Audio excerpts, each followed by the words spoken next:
विपक्षी दलों के इंडिया गठबंधन का नेतृत्व कौन करे, इस पर हर रोज एक के बाद एक बयान आ रहे हैं। लेकिन आरजेडी के लालू यादव के बयान ने इस बहस को फिर से हवा दे दी है। जाहिर सी बात है, क्योंकि लालू यादव खासतौर से सोनिया गांधी के सबसे करीबी माने जाते थे, सबसे वफादार सहयोगी माने जाते थे।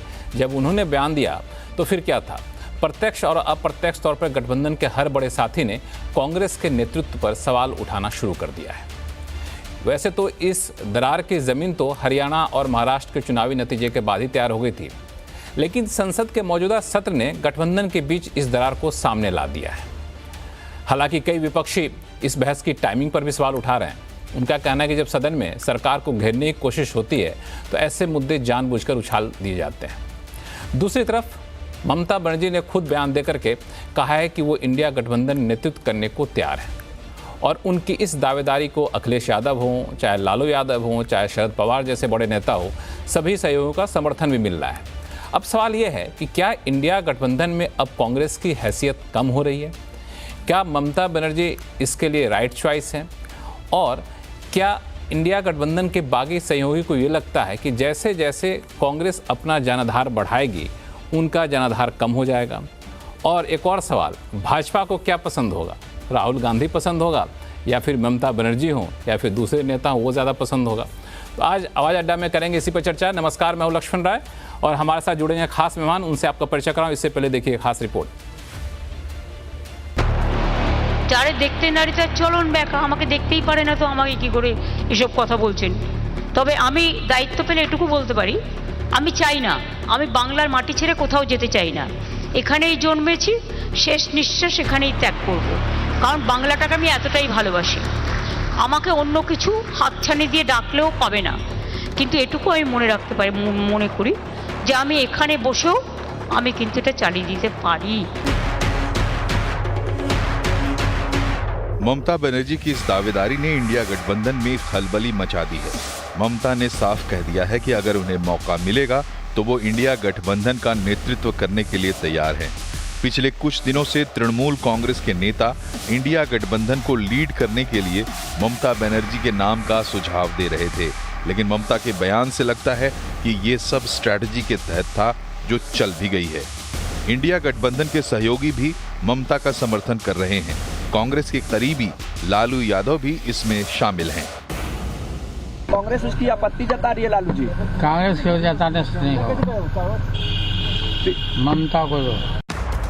यूपी में कांग्रेस के साथ गठबंधन में लोकसभा चुनाव लड़ चुकी समाजवादी पार्टी को भी ममता के नाम पर ऐतराज नहीं है।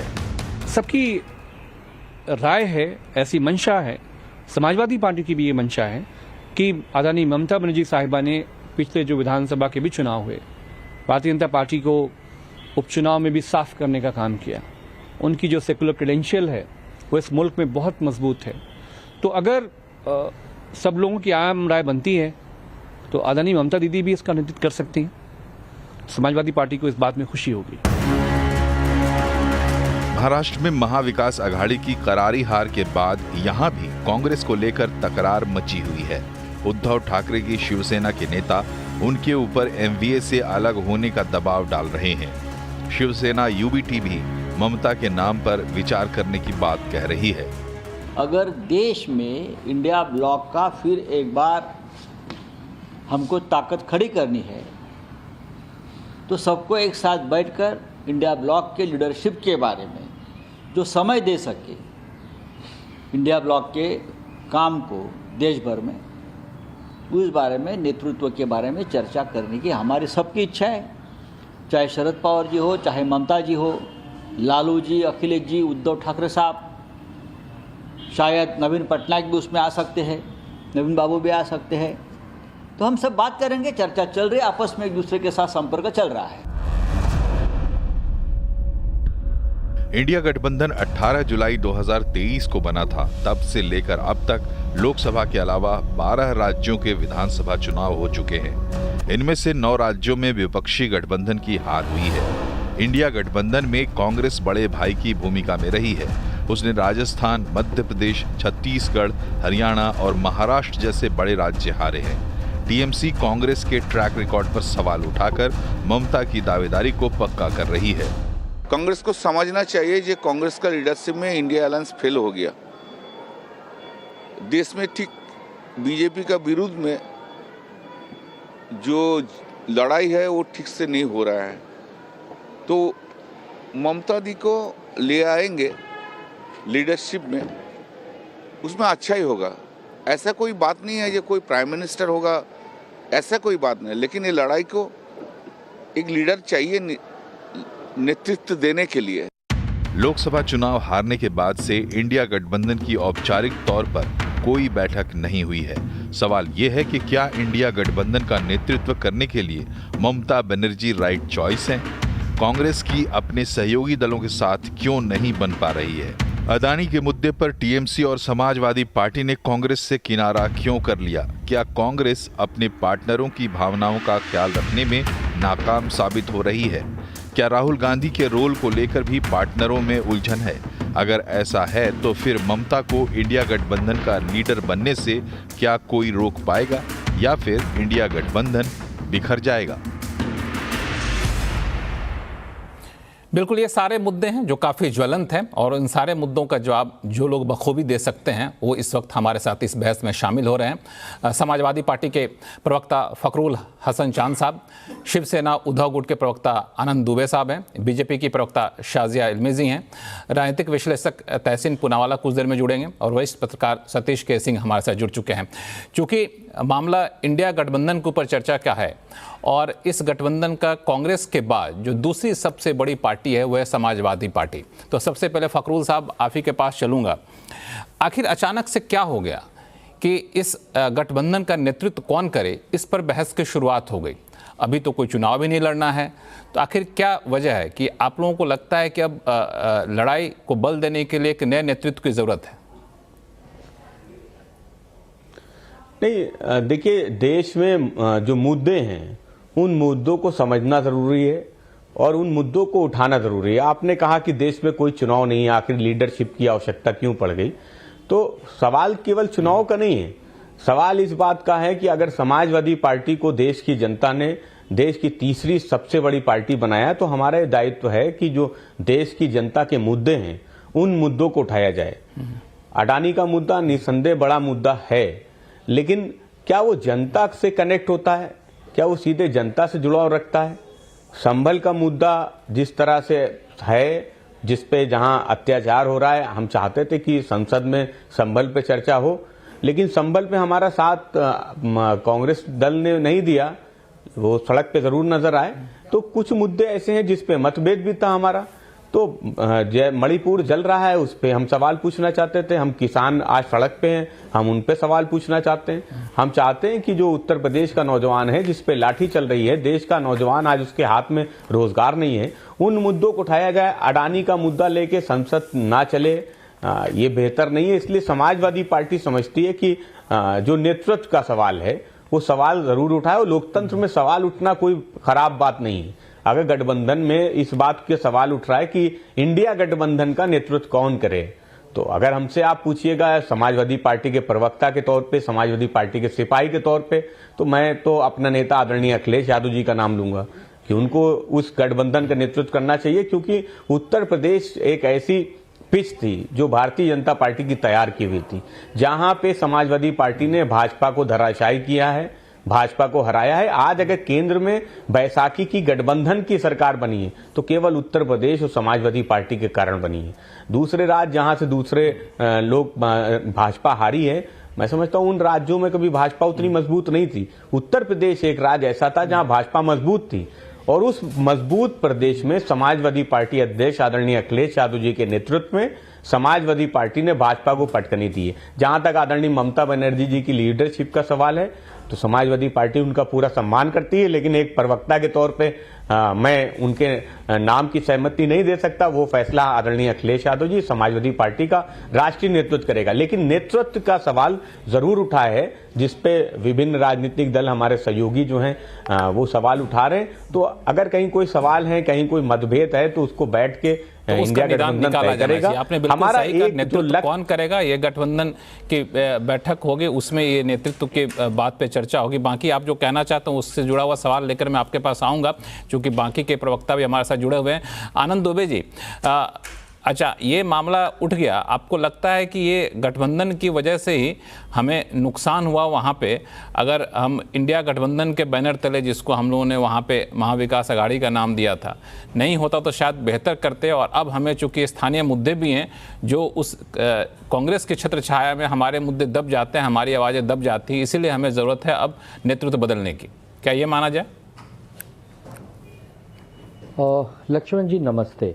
देखिए, इंडिया गठबंधन बना था लोकसभा चुनाव के लिए कि लोकसभा चुनाव में नरेंद्र मोदी जी और एनडीए को कैसे हराया जाएगा, उनके सामने हमारी रणनीति क्या होगी। उसकी मीटिंग्स भी हुई, बिहार में हुई, मुंबई में हुई और समय समय पर होती रही। लेकिन जिस प्रकार एक समन्वय होना चाहिए था वो पहले दिन से कहीं न कहीं कम थी। इसी की वजह से नीतीश कुमार जी हमसे बाहर निकल गए। अगर नीतीश कुमार जी बाहर नहीं गए होते, वो रह जाते, तो आज भारत देश की सरकार की स्थिति कुछ अलग होती और इंडिया गठबंधन की स्वाभाविक सी बातें स्थिति और ज्यादा अच्छी और बेहतर होती। देखिए, जब हम एक टीम के रूप पे काम करते हैं लक्ष्मण जी ना, तो टीम में बड़ा छोटा कोई नहीं होता। कोई अच्छी विकेट कीपिंग करता है, कोई अच्छी फास्ट बॉलिंग करता है, कोई अच्छी बैटिंग करता है और कोई अच्छी फील्डिंग करता है, कोई कैच पकड़ के भी मैच जिता देता है। तो इसका मतलब इंडिया गठबंधन में छोटे बड़े नेता की कोई ऐसी जगह नहीं है, सब समान है।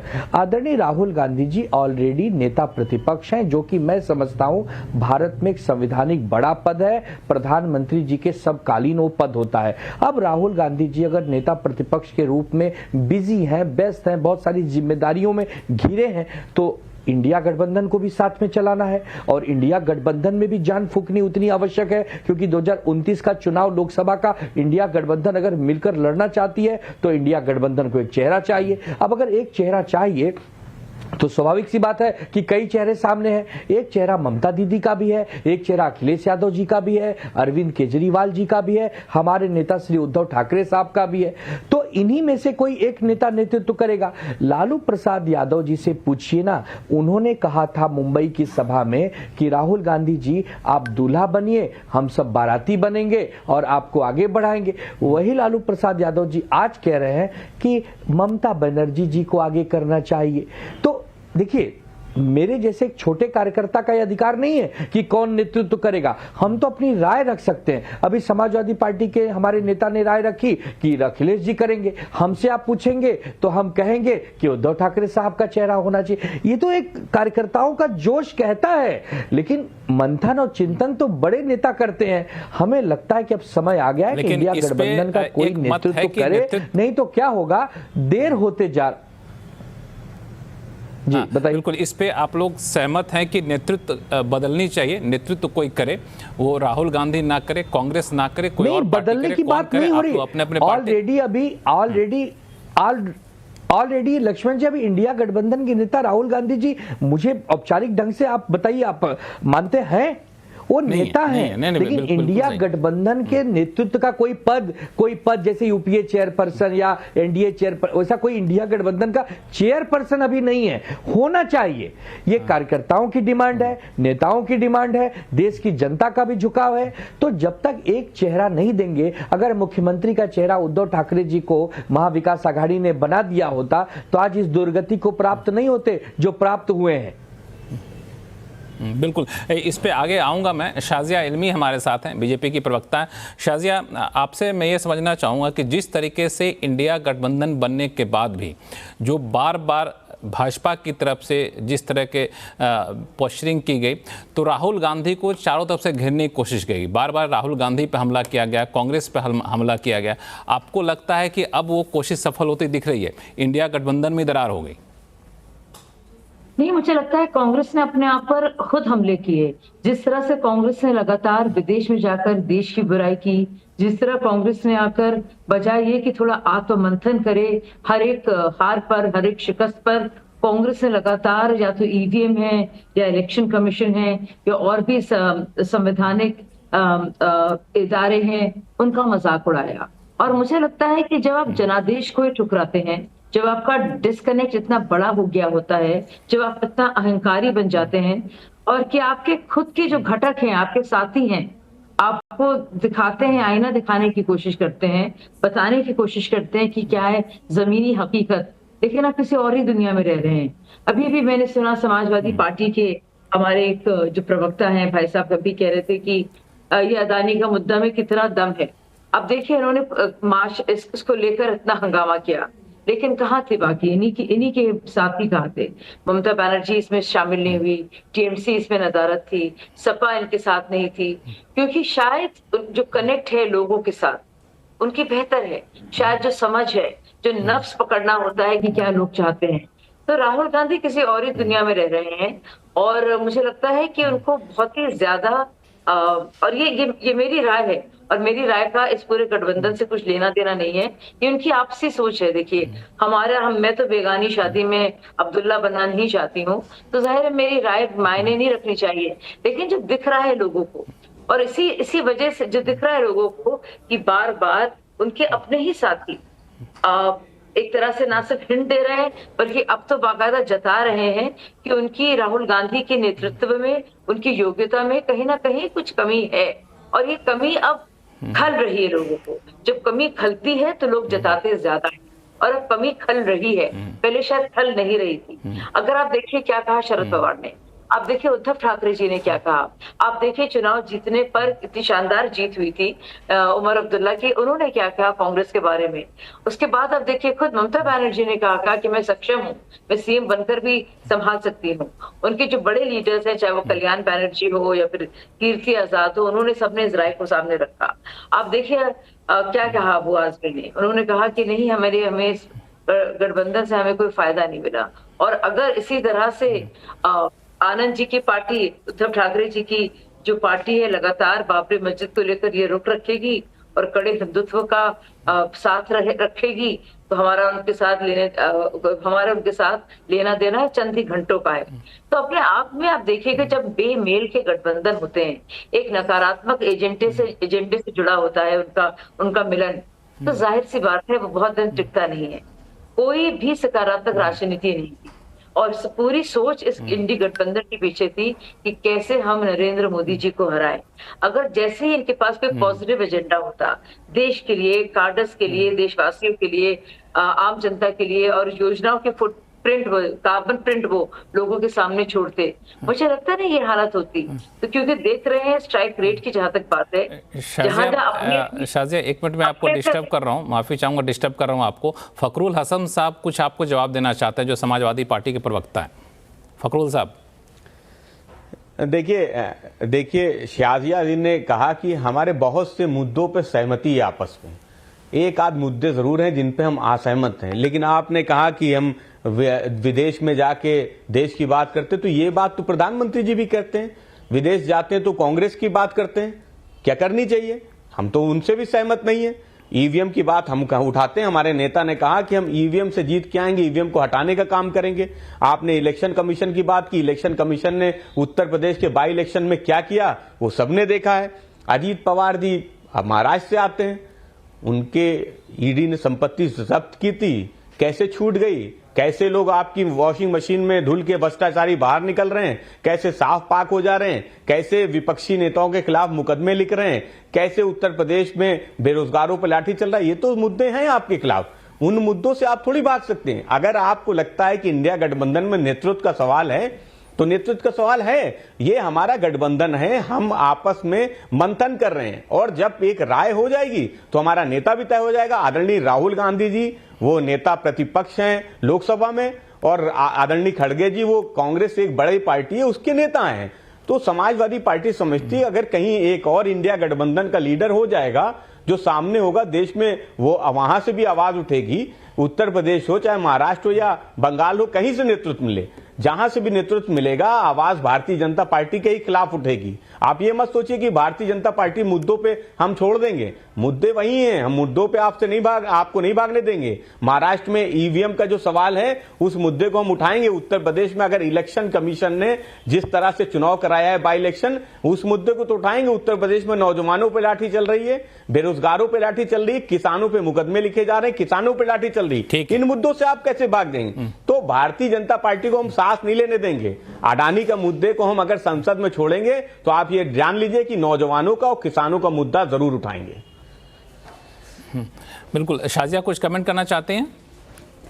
नहीं, मैं मुझे समझ में नहीं आया कि इतने डिफेंसिव क्यों हो गए भाई साहब, क्योंकि जो खुद जो कह रहे हैं वो उसी को तो मैंने दोहराया है कि उनकी कांग्रेस को बहुत बड़ा एक डिस्कनेक्ट है। उनका जो कनेक्शन है लोगों के साथ जमीनी हकीकत से वो नहीं है।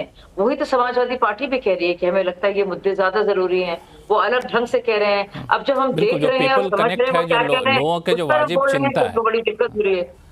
हाँ बिल्कुल, जो लोगों की वाजिब चिंता है उससे दूर हटती हुई कांग्रेस दिख रही है, इसलिए क्षेत्रीय दल या फिर कहें समाजवादी पार्टी या टीएमसी थोड़ा सा अपना एक अलग स्टैंड ले रही है और नेतृत्व परिवर्तन की बात यहाँ पे करी। इस पर आगे भी बातचीत करेंगे। सतीश के सिंह साहब हमारे साथ जुड़े हुए हैं। सतीश जी, आपको क्या लगता है कि ये सारा गठबंधन जो था, ये चूंकि नरेंद्र मोदी को हराना है इसलिए था, लेकिन एक राष्ट्रीय पार्टी के साथ इस तरह के पार्टियों का गठबंधन स्थायी हो ही नहीं सकता?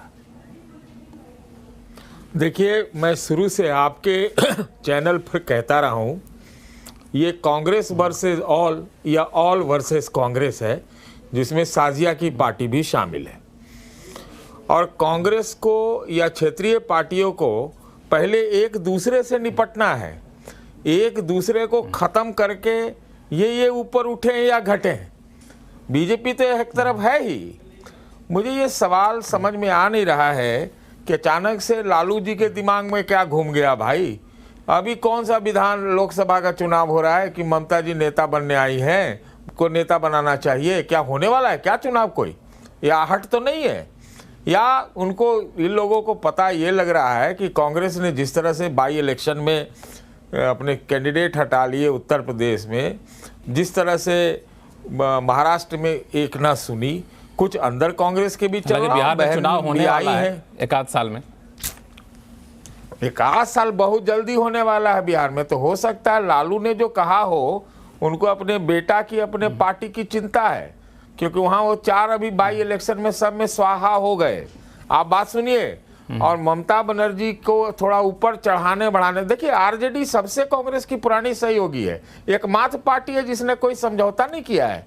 तो अब उनके रुख में वो कांग्रेस की जगह ममता का बोले तो ये बहुत बड़ी घटना हो रही है मेरे समझ से। और जहाँ तक तो मैंने इसमें यही लगता है, या तो कोई बहुत छोटा विषय है या तो बहुत बड़ा है। बड़ा ये है कि चुनाव आने वाला कोई नया क्या, और छोटा ये है कि लालू जी अपने पर्सनल इंटरेस्ट में ये इस तरह के ममता जी को आगे बढ़ा रहे हैं।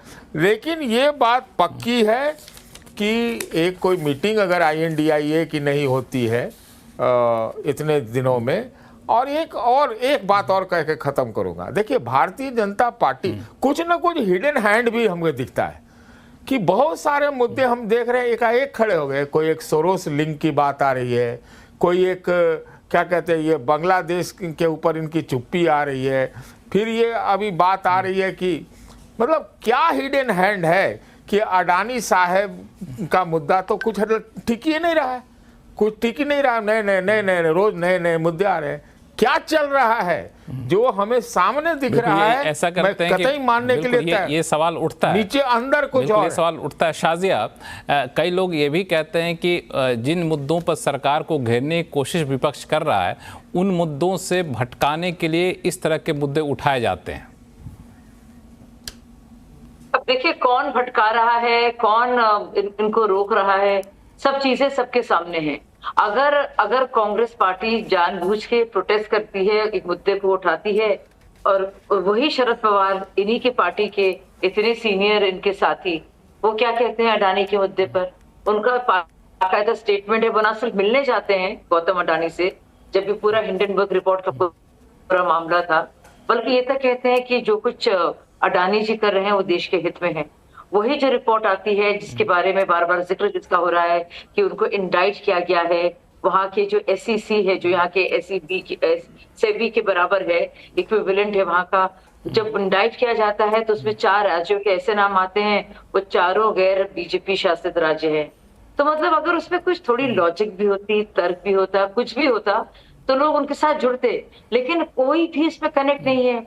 महाराष्ट्र, महाराष्ट्र ऐसा राज्य आप देखिए जिसको जो आर्थिक तौर पर सबसे ज्यादा प्रगतिशील है, अमीर है और पूरी तरह से कैपिटल ओरिएंटेड है। आप देखिए वहां पे क्या कौन से मुद्दे काम आए, कांग्रेस ने यही मुद्दे उठाए। तो यह समझ कि लोगों को क्या किस चीज से आप अपनी तरफ ला पा रहे हैं, उनको कन्विंस कर पा रहे हैं। लेकिन आप देखिए कौन इससे कन्विंस्ड है, आपके खुद की पार्टी के बाकी घटक ही नहीं आपके साथ कन्विंस्ड है। और जैसे भाई साहब भी अभी बता रहे हैं हमको कि कोई ना कोई वजह होगी, कोई तो वजह होगी ना कि लालू प्रसाद यादव जो सबसे पुरानी पार्टियों सहयोगी रहे हैं कांग्रेस की, वो ऐसा सोच रहे हैं। मतलब ऐसी क्या नाराजगी है? तो मुझे लगता है बहुत ही गहरे लेवल स्तर तक पहुंच गई है ये जो एक राहुल के प्रति जो एक अविश्वास की जो एक भावना है, और उनकी खुद की विश्वसनीयता बतौर एलओपी काफी कम है, काफी गिर रही है। और इसको संभालने के लिए पूरा विपक्ष लगा हुआ है और वो उनकी सोच है, मुझे इससे कुछ लेना देना नहीं है। लेकिन मैं बता रही हूँ जिससे प्रतीत हो रहा है औरों को, जिस तरह से खबरें निकल के आ रही हैं और रोजाना जो जरा नए नए बयानों का पूरा सिलसिला जारी है। बिल्कुल। आनंद दुबे जी, मैं आपके पास आऊँगा। हालांकि समाजवादी पार्टी के प्रवक्ता हैं फखरुल साहब, वो कुछ बोलना चाहते हैं, आपके पास आऊँगा फखरुल साहब। लेकिन आनंद दुबे जी से एक कमेंट लूँ कि अक्सर ये अब एक इसका एनालिसिस ये किया जा रहा है कि क्षेत्रीय दलों को कई बार ये लगता है या फिर दूसरे सहयोगी दलों को कि जो कांग्रेस अपना जनाधार बढ़ाएगी, जो कांग्रेस राहुल गांधी के नेतृत्व में आगे बढ़ना चाहती है, तो ऐसे में जनाधार घटेगा किसका? बीजेपी का तो घटेगा नहीं, उनके सहयोगी दलों का घटेगा। ऐसे में सहयोगी दलों का अस्तित्व खतरे में ना आ जाए, इसीलिए कांग्रेस जैसे पार्टी से दूर होना चाहते हैं। कि ऐसा नहीं है, सबकी अपनी अपनी सोच है। अब इंडिया गठबंधन में कांग्रेस पार्टी सबसे बड़ी पार्टी है, 100 से ज्यादा सांसद उनके चुन के आए हैं, कोई इनकार नहीं कर सकता। तो ये तो इतिहास है ना, ये तो मानना ही पड़ेगा कि कांग्रेस एक बड़ी पार्टी है। अब कांग्रेस बड़ी पार्टी होते हुए किन दलों के साथ समझौते कर रही है? हर राज्य के दल है, यूपी में समाजवादी, महाराष्ट्र में शिवसेना और राष्ट्रवादी कांग्रेस पार्टी, समझिए दिल्ली और हरियाणा या पंजाब में आम आदमी पार्टी है, ऐसे ही जेएमएम है झारखंड में, पश्चिम बंगाल में ममता दीदी हैं, सीपीएम है। तो इससे ये नहीं होता कि वो कमजोर और वो मजबूत हो जाएंगे। अरे भाई, कांग्रेस पूरे देश में 138 साल पुरानी पार्टी है, आजादी में इसका एक बहुत बड़ी भूमिका रही है। तो कांग्रेस पार्टी के कर्तव्य को भी आप नकार नहीं सकते। और क्षेत्रीय दल जो कभी चीफ मिनिस्टर रहे हैं या अभी आज विरोधी पक्ष नेता है, जिनकी अपनी खुद की एक हैसियत है, उनके काम करने का एक तरीका है, उनका संगठन है, उनको भी आप नजरअंदाज नहीं कर सकते। तो दोनों एक दूसरे के पूरक है, दोनों एक दूसरे के मित्र हैं। भारतीय जनता पार्टी जब कमजोर हुआ करती थी तो ऐसे ही क्षेत्रीय दलों का साथ लिया करती थी, कहीं अकाली दल को साथ लेती थी, कभी जेडीयू को साथ लेती थी, कभी शिवसेना को साथ लेती थी, कभी पीडीपी को साथ लेती थी। जब वो बहुत बड़ी महाशक्ति बन गई है, अब उसको लग रहा है कि हमको अब किसी की आवश्यकता नहीं है, तब वो आज अपना अकेले राजनीति करती है। लेकिन फिर भी केंद्र सरकार बनाने के लिए जेडीयू और टीडीपी का साथ लेना पड़ा, जो एकनाथ शिंदे की शिवसेना, उसका साथ लेना पड़ा। जब छोटी पार्टी थी तो हर किसी का सहयोग लेके आगे बढ़ रही थी, अब बड़ी हो गई तो अब सहयोग की जरूरत उस कदर पड़ी नहीं। तो यही डर शायद दूसरे लोगों को सताया जा रहा है कि शायद भाजपा की तरह वापस से कांग्रेस अपना हमारे इंडिया गठबंधन में ऐसा कोई डर है नहीं। इंडिया गठबंधन में लक्ष्मण जी ऐसा कोई डर है ही नहीं। इंडिया गठबंधन में बड़ा छोटा कोई है ही नहीं। इंडिया गठबंधन में सब समान है। बोलना चाहते हैं? ठीक, समझ गया। एक मिनट, फखरुल साहब कुछ कमेंट करना चाहते हैं? देखिए लक्ष्मण जी, मैं आनंद दुबे जी की बात को आगे बढ़ा देता हूं, आपके सवाल को आगे बढ़ा देता हूं। भारतीय जनता पार्टी ने महाराष्ट्र में क्या किया? एनसीपी को तोड़ा, शिवसेना को तोड़ा। ये किसको खत्म करने वाले लोग हैं? ये किन पार्टियों को खत्म कर रहे हैं? क्षेत्रीय दलों को ना। तो ये केवल सवाल कांग्रेस पे क्यों उठ रहा है? भारतीय जनता पार्टी क्या उसी रास्ते पे नहीं है? क्यों शिवसेना को तोड़ने का काम किया? क्यों एनसीपी को तोड़ने का काम किया? उत्तर प्रदेश में आ जाइए, बाई इलेक्शन हुआ था, एक सीट संजय निषाद जी की पार्टी जीती थी, लेकिन उसके बाद भी संजय निषाद जी दिल्ली में बैठे रहते हैं, वो सीट तब भी भारतीय जनता पार्टी लड़ती है। तो भारतीय जनता पार्टी हो या कांग्रेस हो, हम तो स्पष्ट कहते हैं, जो राष्ट्रीय दल हैं जब उनको मौका मिलता है वो क्षेत्रीय दलों को दबाने का काम करते हैं। और वो उस रास्ते पे भारतीय जनता पार्टी भी है, कहीं ना कहीं कांग्रेस भी रही थी। तो आज वो खतरा नहीं है जो खतरा था कि हम क्षेत्रीय दलों को खत्म कर दें। कांग्रेस के सहयोगी दल आवाज उठा रहे हैं। सवाल इसलिए उठ रहा है कांग्रेस पे क्योंकि सवाल कांग्रेस के सहयोगी दल उठा रहे हैं। क्यों भाजपा पे नहीं उठ रहा? अभी तो महाराष्ट्र में चुनाव नहीं, क्यों नहीं उठा रहे हैं? अरे अगर महाराष्ट्र में आपने 2 दलों को तोड़ दिया है, सिंबल छीन लिए हैं, आप पे सवाल नहीं उठेंगे। अगर आप उत्तर प्रदेश में एक क्षेत्रीय दल के टिकट उसका नहीं देंगे जो सीट उसकी जीती हुई थी, तो हम सवाल नहीं उठाएंगे। अगर सवाल कांग्रेस पे है तो सवाल भारतीय जनता पार्टी पे। फिर हमारी बहन ने कहा जेपी, जो बात आ रही थी अडानी की, तो भारतीय जनता पार्टी को सहूलियत की राजनीति पसंद है। उनको पसंद है कि कांग्रेस अडानी का मुद्दा उठाए, सदन जैसे ही शुरू हो शोर शराबा हो और सदन को स्थगित कर दिया जाए। ये तो आपकी सहूलियत की। अरे आप बड़ा दिल दिखाइए। जेपीसी की मांग अगर विपक्ष कर रहा है अडानी के मुद्दे पे, आपको लगता है कि सब पाक साफ है, दूध का दूध पानी का पानी हो जाएगा? जेपीसी की मांग है, उस मांग को मान लीजिए ना। भारतीय जनता पार्टी में क्या इच्छा शक्ति है सदन को चलाने की? अगर अडानी का मुद्दा उठाया जा रहा है, ऐसा नहीं है कि समाजवादी पार्टी अडानी जी को सर्टिफिकेट दे रही है कि बिल्कुल साफ पाक है, सब कुछ क्लियर है, ऐसा कुछ नहीं है। अडानी के मुद्दे पे समाज शाजिया कुछ बोलना चाहती हैं। फखरुल साहब एक मिनट, शाजिया कुछ बोलना चाहते हैं। शाजिया नहीं, बिल्कुल सही कह रहे हैं। जब इतने बार मुद्दे उठ रहे हैं, मामले उठ रहे हैं, तो उस पर जांच होनी चाहिए। लेकिन आप तो जानते हैं इस पर जांच है, और एससी मॉनिटर्ड इस पर एक कमेटी है जो बैठी है बाकायदा, और उसने इस पूरे मामले को लेकर उसको सेबी का भी जो मुद्दा उठा उससे बाकायदा जांच चल रही है।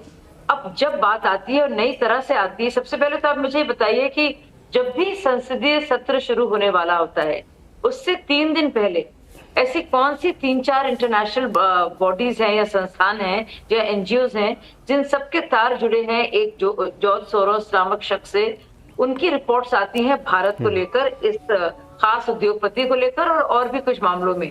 और आप बताइए उसको लेकर कांग्रेस इतनी ज्यादा जो है विचलित और सतर्क हो जाती है कि उसी को उठाकर एक बहुत बड़ा मुद्दा बनाती है। तो एजेंडा सेटिंग के लिए क्या उन्होंने कोई आउटसोर्सिंग की है? दूसरी बात है, भारत में जांच चल रही है, अब विदेश में भी जांच चलेगी, उससे मतलब आप उसको जोड़ रहे हैं भारत से, वो भी सचली बात समझ में आती है। लेकिन उसमें 4 गैर बीजेपी शासित राज्य हैं। अगर वाकई में राहुल गांधी को लगता है कि बहुत जरूरी है सब कुछ छोड़ छाड़ के एक नई सिरे से जांच हो, रेवंत रेड्डी को हटाएं, फौरन हटाएं। किस तरह का आदमी जो 100 करोड़ से ज्यादा की कीमत अपने फाउंडेशन में लेता है, वो भी अदानी फाउंडेशन से, अदानी ग्रुप से। आप अशोक गहलोत उनके पुराने नेता हैं, पूछिए कि आपने क्यों इतना इन्वेस्टमेंट किया। पिनराई विजयन से बात की जाए, हालांकि वहां तो केरल में साथ लड़ते हैं एक दूसरे से, लेकिन साथ में घटक दल हैं। आप बताइए उनसे क्यों नहीं कहा जा रहा है? डीएमके से उन्होंने सवाल क्यों नहीं पूछा? फौरन अगर वाकई में इतने सीरियस हैं अडानी ग्रुप को लेकर और जो यकीन करते हैं राहुल गांधी की वाकई में ऐसा सब कुछ हो रहा है और एक उद्योगपति ने पूरे देश को खरीद लिया है, तो आप बताइए क्यों नहीं आड़े हाथ लेते हैं स्टालिन को, उदयनिधि को? क्यों नहीं कहते हैं कि हम आपसे बिल्कुल हमारा रिश्ता खत्म हो रहा है क्योंकि आप एक बहुत ही ज्यादा भ्रष्ट कॉर्पोरेट के साथ आपके ताल्लुक है। 4 गैर भाजपा शासित राज्य हैं, उसमें आप चुप हैं। मतलब आपकी क्रेडिबिलिटी नहीं रही है, लोग हंस रहे हैं, लोग को लॉजिक नहीं समझ पा रहा और एक जवाब नहीं मिल रहा है, एक भी जवाब नहीं मिल रहा है। शाजिया मैं आऊंगा आपके पास, दोबारा से आऊंगा। शाजिया मैं आपके पास दोबारा से आऊंगा। एक मिनट शाजिया दी, फखरुल साहब हाँ बताएं। मैं पूछ रहा हूं कि आप कांग्रेस की बात कर रही हैं, आप सरोज लिंग की बात कर रही है, वो तो भारत में भी काम कर रही है, एनजीओ जो भी है, उस पे आपका क्या कहना है? उन सवालों का जवाब तो आपको भी देना पड़ेगा। तो आपको जेपीसी की जांच नहीं करनी है अडानी पे, उससे भागना चाहिए। अरे लोकतंत्र में जनता की अदालत से बड़ी कोई अदालत नहीं होती, सदन है, वहां पे जनता के चुने हुए प्रतिनिधि आते हैं, आपको उन पे भरोसा नहीं? उसमें तो आपके भी सदस्य होंगे, आप जेपीसी जांच करा लीजिए, क्या दिक्कत है? जेपीसी जांच पे आपको नहीं भागना चाहिए। और देखिए आरोप की जहां तक बात है, महाराष्ट्र में जिस दिन मतदान हो रहा था, महाराष्ट्र में आप जो विपक्ष के नेता हैं उनके खिलाफ आरोप लेके चले आए थे। यहाँ जब अडानी का मुद्दा उठ रहा है तब आप सरोज का मुद्दा लेके चली आई। तो देखिए ये सवाल भारतीय जनता पार्टी वो मुद्दों से भागना चाहती है, मुद्दों से को डाइवर्ट करना चाहती है, इसलिए जब अडानी का मुद्दा उठाया जाता है, जेपीसी की मांग की जाती है, तो आप शाजिया को बोलने दीजिए। फखरुल साहब एक मिनट शाजिया को बोलने, शाजिया बोले। देखिए दोनों में ताल्लुक है, हम सोरोस को इशू को क्यों उठा रहे हैं? क्या ये सच नहीं है कि एक ऐसी संस्था, एक ऐसा एनजीओ जो बाकायदा कश्मीर को एक अलग मुल्क की तरह देखता है और उस धारणा को प्रमोट करता है, उसकी सह अध्यक्ष सोनिया गांधी है? क्या ये बात सच नहीं है कि सोरोस के दिए हुए जितने भी संस्थान हैं और जितने भी एनजीओ या बॉडीज हैं, उनकी रिपोर्ट जो आती है लगातार, चाहे वो OCCRP हो जो और हो, उसको राहुल गांधी बिल्कुल गॉस्पेल ट्रूथ की तरह उठाते हैं और उस पर प्रेस कॉन्फ्रेंस करते हैं। बिल्कुल बेसिकली दरअसल है क्या शाजिया, हम लोग चर्चा कर रहे थे कि इंडिया गठबंधन में दरार आ गई है, क्या वजह है और क्या आगे का रास्ता है। जवाब दे सकता मैं इस पे मुझे पूरी जानकारी है। बिल्कुल जो भारत सरकार चूंकि हमारे शो का मुद्दा ये नहीं है, तो इस मुद्दे पे मैं चाहूंगा ज्यादा बहस ना की जाए। हमारे शो का मुद्दा अलग है, हम उस मुद्दे पर आए। तो हमारे साथ पूनावाला साहब जुड़ गए हैं, अभी भी जुड़े हैं। पूनावाला साहब, दरअसल हम लोग चर्चा ये कर रहे हैं कि इंडिया गठबंधन में आखिर क्या वजह आई कि अब लोग कांग्रेस नेतृत्व से अलग हटना चाहते हैं। हालांकि बात करते करते बात पहुंच गई संसद तक और फिर अभी चर्चा दूसरे मुद्दे पे होने लगी थी, लेकिन आप अभी भी जुड़े हैं। तो आपको क्या लगता है कि अब कांग्रेस को यहाँ पे आगे चल के कुछ पहल करना चाहिए? खास तौर से एक आरोप बार बार लग रहा है कांग्रेस पे कि कम्युनिकेशन गैप काफ़ी ज़्यादा है अपने सहयोगी दलों के साथ। एक तो ये आरोप लगता है, दूसरा कि परफॉर्मेंस में स्ट्राइक रेट भी काफ़ी नीचे चला जा रहा है कांग्रेस का। तो आपका क्या कहना है इस पर? लक्ष्मण जी, अव्वल तो आपके शो में मुझे शिरकत करने का मौका मिला, इसलिए मैं आपका शुक्रगुजार हूँ। जो आपने आपके शो में बताया कि जो मुद्दा डाइवर्ट हो गया, वही तो भाजपा करना चाहती है। शाजिया उनके सबसे बेहतरीन प्रवक्ताओं में से एक है, लेकिन मुद्दों को डाइवर्ट ही करेगी, जो मुद्दा है उस पर बात नहीं करेंगे। मुझे बताइए, बेगानी शादी में अब्दुल्ला क्यों दीवाना हो रहा है, भाजपा क्यों अटैक कर रही है और बार बार इस 90 साल के बुजुर्ग व्यक्ति पर इसलिए वो जाती है क्योंकि मैं 2 फैक्चुअल पॉइंट बताते जो एक्चुअल मुद्दा उस पर बात करना चाहता हूँ। जिस ऑर्गेनाइजेशन को भाजपा ने पार्लियामेंट में कोट किया उस बुजुर्ग व्यक्ति के साथ ज्वाइन करते हुए, उस मीडिया ऑर्गेनाइजेशन ने फॉर्मली कहा कि रिपोर्ट झूठी है और भाजपा ने पार्लियामेंट में झूठ बोला है। सेकंड चीज, जिस व्यक्ति की वो बात कर रही है, उसके ऑर्गेनाइजेशन से अगर किसी को ग्रांट मिला है जो फैक्चुअल है, जो रिकॉर्डेड है, वो प्रधानमंत्री जी के कार्यालय में जो उनके एडवाइजर शमिका रवि जी, उनको उनका ग्रांट मिला है जॉर्ज सोरोस फाउंडेशन से। तो प्लीज हम तर्कों पर और इस तर्क पे बात करेंगे। जॉर्ज सोरोस जी डेंजरस है हमारे मुल्क के लिए, प्लीज उसे आप ले आइए और प्लीज उसे पकड़ते लाइए और जेल में बंद कीजिए। क्यों इसकी बात नहीं करता, लेकिन इसकी चर्चा कहाँ होगी? इसकी चर्चा आपके शो पर नहीं, इसकी चर्चा पार्लियामेंट में होनी चाहिए। पार्लियामेंट को सरकार भंग कर रही है। 50,000 रुपया का बंडल मिल गया तो सरकार पार्लियामेंट को भंग करते करोड़ों रुपया टैक्स पेयर का वेस्ट कर रही है। लेकिन मैं मुद्दे पर आना चाहता हूं क्योंकि आपका मुद्दा इंडिया अलायंस को लेकर है। देखिए, इंडिया अलायंस को लेकर मैं 2 या 3 चीज कहना चाहता हूं। आप देखिए कि लक्ष्मण जी, और आप इस चीज को मानेंगे कि यूपीए की तरह या एनडीए अलायंस की तरह इंडिया अलायंस का कोई फॉर्मल स्ट्रक्चर नहीं है। इन द सेंस जैसे कि यूपीए अलायंस में माननीय सोनिया गांधी जी एक चेयरपर्सन अपॉइंट हुई थी, ठीक उसी तरह एनडीए को माननीय प्रधानमंत्री जी हेड करते हैं। वो एक फॉर्मल स्ट्रक्चर है। आपको एनडीए से कम्युनिकेशन आता, आप एक बहुत वरिष्ठ पत्रकार है, जब यूपीए था आपको यूपीए से कम्युनिकेशन आता। इंडिया अलायंस का कोई कम्युनिकेशन डिपार्टमेंट नहीं है, ये पहली बात है। तो अगर माननीय ममता बनर्जी मैम इसको हेड करना चाहती है तो कोई गलत बात नहीं है, वो एक अच्छा सुझाव है। एक फॉर्मल मीटिंग बुलाते, जैसे उमर अब्दुल्ला साहब ने कहा, बुलाकर एक फॉर्मल स्ट्रक्चर करते, सीएनबीसी में आपको भेज दे, बाकी चैनलों पर भेज के एक फॉर्मल स्ट्रक्चर बनाए, उसमें कोई गलत बात नहीं। मैं तो कहता हूँ इंडिया अलायंस में इतना टैलेंट है, माननीय उद्धव ठाकरे जी भी इसे लीड कर सकते हैं, माननीय उमर अब्दुल्ला साहब भी इसे लीड कर सकते हैं, ममता जी भी लीड कर सकते हैं, अरविंद जी भी लीड कर सकते हैं, अखिलेश जी भी लीड कर सकते हैं, तेजस्वी जी भी, टैलेंट साहब भी। तो इसमें टैलेंट की कोई कमी नहीं। दूसरी बात, इस चीज से मैं बिल्कुल इत्तेफाक रखता हूं, और यहाँ पे आपके शो पे एक बहुत वरिष्ठ पत्रकार है, कि कहीं ना कहीं कांग्रेस को अपना कम्युनिकेशन इंप्रूव करना होगा, और ये इंप्रूव करते अपने साथियों के साथ बातचीत करना, और जो जिन मुद्दों को उठाना है उन्हें ठीक तरीके से उठाना होगा। जो मुद्दे की बात हो रही है, जो उद्योगपति का मुद्दा या अन्य कोई मुद्दा है, संबल का मुद्दा हो, अन्य मुद्दे, ईवीएम के मुद्दे हो, जो भी मुद्दे हैं, बांग्लादेश का मुद्दा, सीरिया का मुद्दा हो, उन पर एक कॉमन मिनिमम स्ट्रेटेजी होनी चाहिए। मैं ये चीज मानता हूं। ये अगर हर दल अपना ही प्रोटेस्ट करेगी तो ऑपोजिशन यूनिटी नहीं दिखेगी। तो कहीं ना कहीं ऑपोजिशन को, और उसमें कांग्रेस को लीड लेना चाहिए। लेकिन क्योंकि कम्युनिकेशन ठीक नहीं, इसका मतलब ये नहीं कि कांग्रेस कोई गलत काम करे, वो अपनी पार्टी लीड करे। देखिए एक और चीज आपको बता दूं, राहुल गांधी जी अगर एलओपी है वो इसलिए एलओपी नहीं क्योंकि इंडिया अलायंस के पास 300 से अधिक सीटें, वो इसलिए एलओपी है क्योंकि कांग्रेस के पास 99 प्लस अब 101 सीट्स है, जिसके कारण 10% के ऊपर वो एलओपी है। तो ये चीज समझना होगा, कांग्रेस अपना प्रोटेस्ट अपना एजेंडा रखे, लेकिन उस एजेंडा के साथ अगर इंडिया अलायंस को जोड़ना है वो अच्छी तरह से कम्युनिकेशन करें, उस कम्युनिकेशन के माध्यम से पूनावाला साहब, आपको याद होगा जब राहुल गांधी ने एलओपी का पद ग्रहण किया था तो उसके बाद बड़ा अच्छा बयान भी दिया था कि हम ये जो है हम कांग्रेस के नेता के तौर पे नहीं एलओपी है, हम दरअसल सारे विपक्ष को साथ लेके चलेंगे। लेकिन ये बयान महज बयान तक ही सीमित रह गया। जब मुद्दा आया संभल का तो समाजवादी पार्टी सदन के भीतर थी, कांग्रेस सदन के बाहर प्रदर्शन कर रही थी। दूसरे मुद्दे पर भी टीएमसी का कहना था कि हमसे तो बात ही नहीं करते जब कोई मुद्दा तय करते हैं। तो आप एक सबसे बड़ी पार्टी हैं, एक सबसे बड़े भाई की भूमिका में हैं, तो एक जाहिर सी बात है, जिम्मेदारी या फिर कहें कि आपकी एक जिम्मेदारी बनती है, दायित्व बनता है कि हम सबको साथ लेके चलें, कम से कम सबसे बातचीत करें, सलाह मशवरा कर लें, उसमें भले ही अपनी बात थोप दे, अलग बात है। तो यहाँ पे कांग्रेस नाकाम रही है। मैं आपके पास इस मुद्दे को लेकर दोबारा से आऊँगा। पूनावाला साहब, सतीश के सिंह साहब हमारे साथ जुड़े हुए हैं। सतीश जी, ये आपको लगता है कि कांग्रेस के नेतृत्व को हटाने का मामला है या फिर इंडिया गठबंधन के दलों को अपने दावेदारी ज़्यादा मजबूत करने का मामला है? क्योंकि हर कोई कुछ न कुछ बयान दे रहा है, क्योंकि भविष्य में अगर कोई मुद्दा है तो हम वहाँ पे ज़्यादा मजबूती से दिखे, हमारी पहचान ज़्यादा मजबूत हो। बिल्कुल, मैंने आपसे कहा तो कि एक दूसरे से पहले निपट लें, कि एक दूसरे को ख़त्म करके ही आगे बढ़ें या घटें हैं।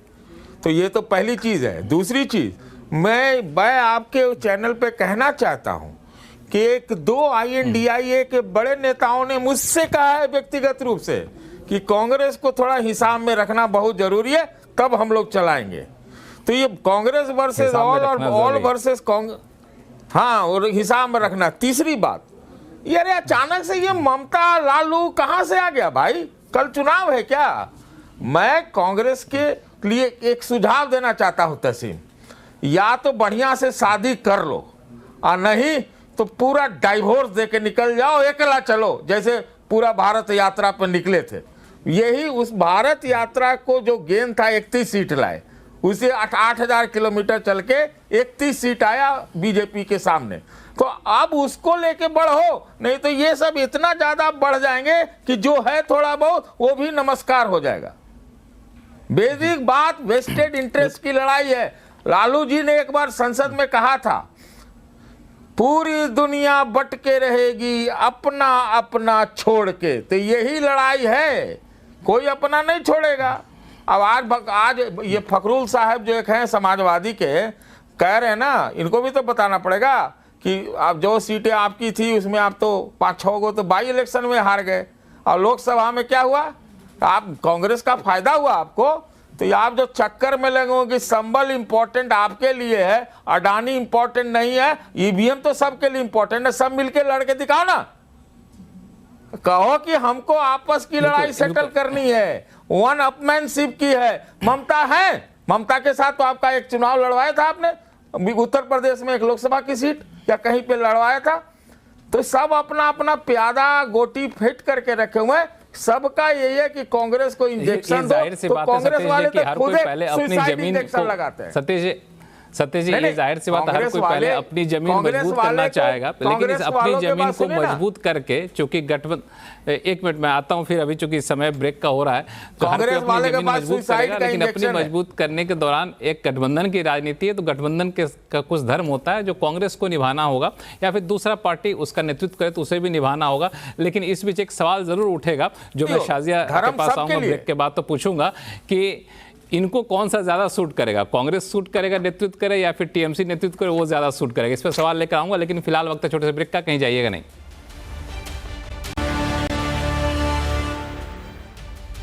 ब्रेक के बाद आपका फिर से आपका स्वागत है। हम लोग चर्चा कर रहे हैं कि इंडिया गठबंधन में जो दरार आई है, इसके पीछे क्या वजह है, कांग्रेस को क्या रणनीति अपनानी चाहिए, नया नेतृत्व किसे मिलना चाहिए।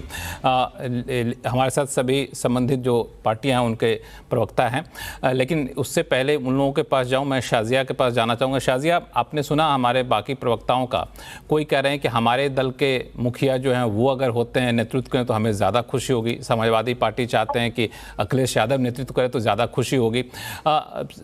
बात ममता बनर्जी की चल रही है, राहुल गांधी को हटाने की बात चल रही है, तो मैं आपसे पूछूंगा कि बीजेपी को क्या सूट करता है? राहुल गांधी नेतृत्व करते रहें, कांग्रेस नेतृत्व करते रहे, ये ज़्यादा सूट करता है, या फिर ममता बनर्जी नेतृत्व करे वो ज़्यादा सूट करता है? चूँकि ममता बनर्जी ऐसा नेता जिनके बारे में कहा जा रहा है कि उन्होंने अपने राज्य में तो कम से कम भाजपा की एंट्री बैन कर रखी है। देखिए, कोई भी यकीन करता है देश की लोकतांत्रिक परंपरा में और प्रणाली में, वो यही आपसे कहेगा कि एक जो विपक्ष का नेता हो और जो उसकी नुमाइंदगी कर रहा हो, जो लीडर ऑफ ऑपोजिशन हो, वो अपनी जिम्मेदारी से अपने फर्ज को निभाए। तो भारतीय जनता पार्टी का इसमें कोई लोकस नहीं है, कोई स्टैंड नहीं है। ये आपस में इनको तय करना है कि वो कितना साथ एक दूसरे के साथ रहना चाहते हैं। सीट शेयरिंग को लेकर, वोट शेयरिंग को लेकर इनकी अपनी निजी राय क्या है, उन सारे इश्यूज पर ये मंथन करें, स्ट्राइक रेट को लेकर, और उसके जरिए वो एक दूसरे के साथ शक्ति प्रदर्शन करें या बताएं। ये उनका अपना निजी मामला है। इसमें मुझे लगता नहीं भाजपा को पढ़ने की कोई जरूरत है, ना ही भाजपा इसमें यकीन करती है। हमारा अपना एजेंडा है, हमारा अपना संकल्प है, उस हिसाब से हम चलते हैं और हमारी सोच बहुत ही अलग है। लेकिन हाँ, ये जरूर है कि हमारी पार्टी में विश्वसनीयता, क्रेडिबिलिटी बहुत जरूरी है। और इसीलिए जो हमारे सबसे टॉलेस्ट लीडर है मोदी जी, उनके नाम पर और उनकी गारंटी पर और उनकी सोच पर पूरे के पूरे, चाहे हमारे स्टेट यूनिट्स हों या फिर हमारे सारे देश भर के कार्डर्स हों, उससे बहुत ही इंस्पायर्ड होते हैं और प्रेरणा उनको इनसे मिलती है। और वही बात घर करती है, जाती है लोगों के दिलों तक, जनता तक, और वो जनादेश तय करता है फिर। तो ये बिल्कुल एक सीधा कनेक्शन है, इसमें कुछ अगर मगर आए बाएं दाएं शायद नहीं है। ये इनकी सोच है, ये उनको सोचना है और तय करना है कि वो आगे कैसे बढ़ना चाहते हैं। नहीं, बिल्कुल, ये सवाल मैं इसलिए भी पूछा था क्योंकि जब कांग्रेस मुक्त भारत की बात बार बार प्रधानमंत्री करते हैं, भारतीय जनता पार्टी करती है, तो एक विपक्ष के मुखिया के तौर पे, विपक्ष के चेहरे के तौर पे राहुल गांधी ना रहें, कांग्रेस ना रहे, तो भाजपा को ज़्यादा आनंद आएगा। शिवसेना हो या फिर टीएमसी हो, कोई एक राज्य का पार्टी है तो चलो उनसे निपटना आसान होगा, एक राष्ट्रीय चेहरा नहीं रहेगा।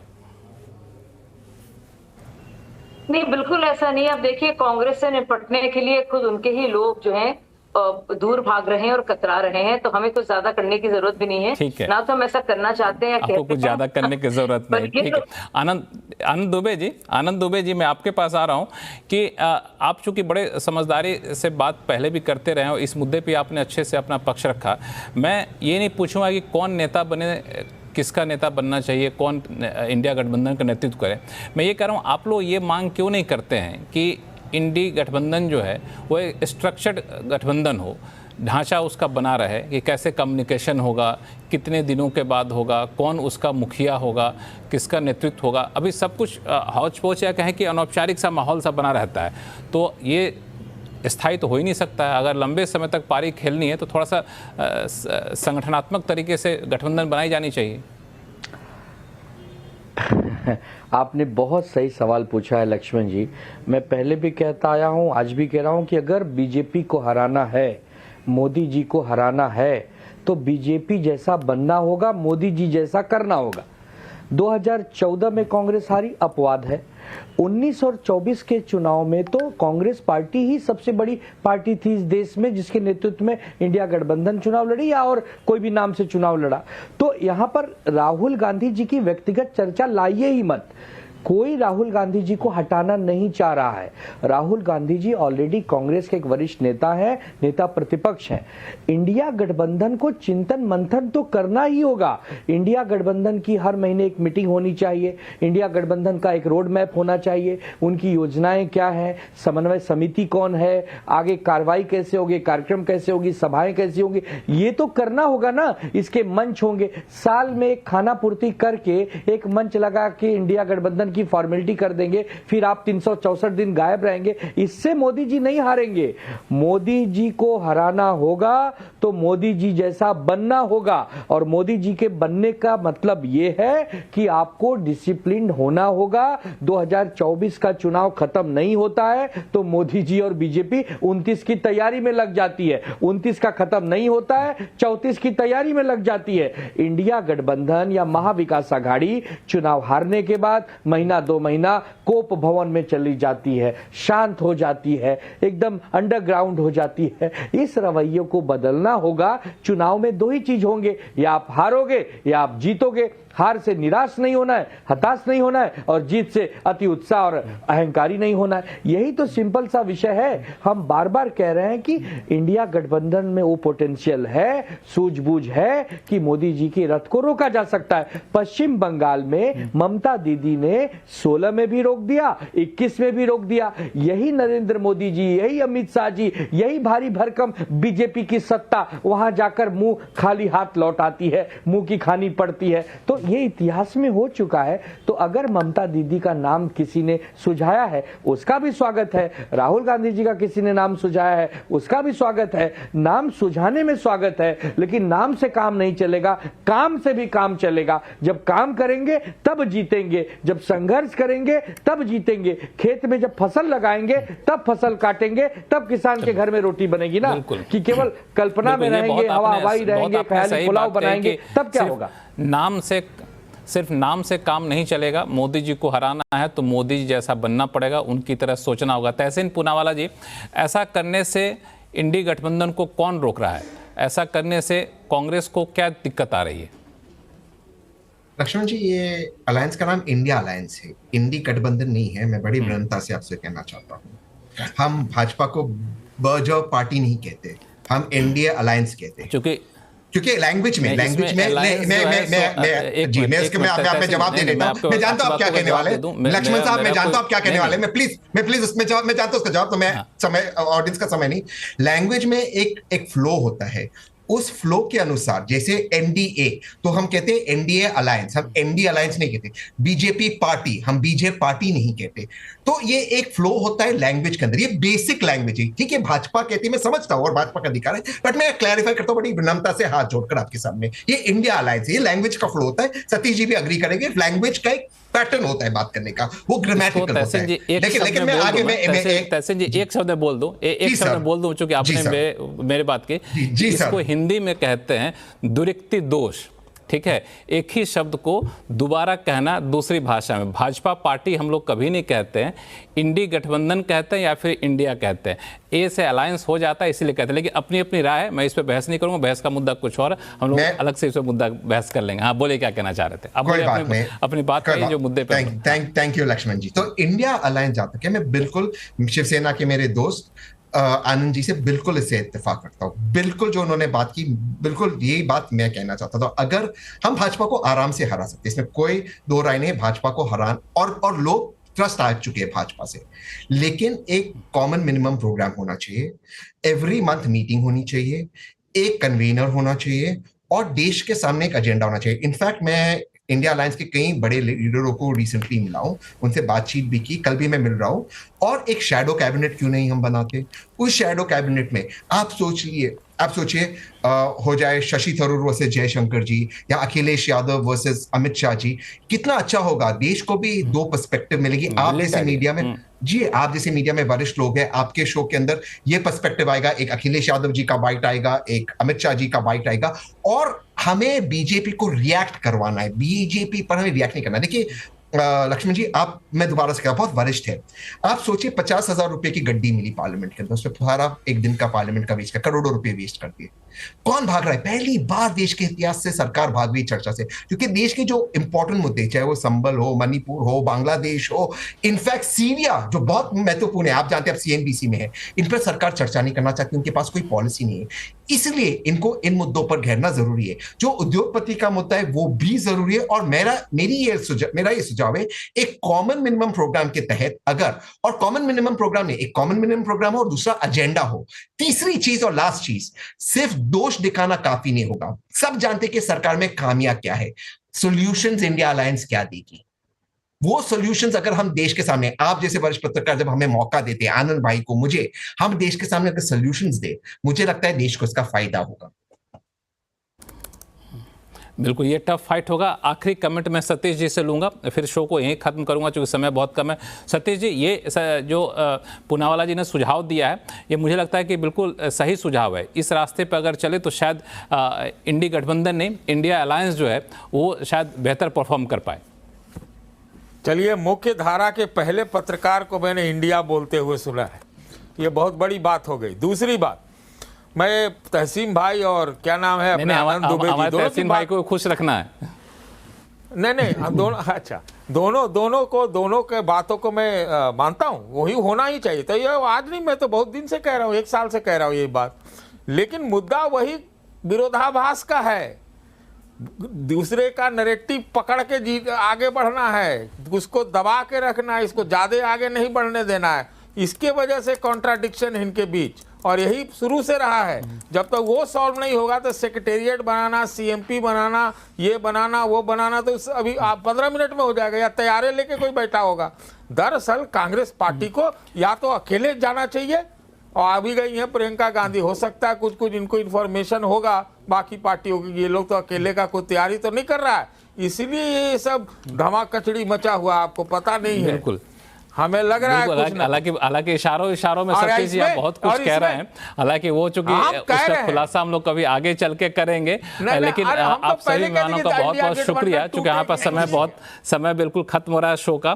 तो आप सभी मेहमानों का बहुत बहुत शुक्रिया, और सबसे खास बात ये रही कि इतने संवेदनशील मुद्दे पर आपने काफ़ी संजीदे तरीके से अपनी बातों को रखा, और काफ़ी रचनात्मक सुझाव निकल कर आए कि इंडिया को अगर आगे बढ़ना है, अगर कांग्रेस के नेतृत्व में इस गठबंधन को आगे जारी रखना है सफलतापूर्वक, या किसी के भी नेतृत्व में हो, तो एक ढांचागत तरीके से बढ़े, स्ट्रक्चर्ड तरीके से बढ़े, और सोची अच्छी रणनीति के तहत जाए, तो शायद ये ज़्यादा कारगर विपक्षी भूमिका ये गठबंधन निभा पाएगा। तो इसी के साथ आवाज़ अड्डा में फिलहाल इतना ही। देखते रहिए CNBC आवाज़। नमस्कार।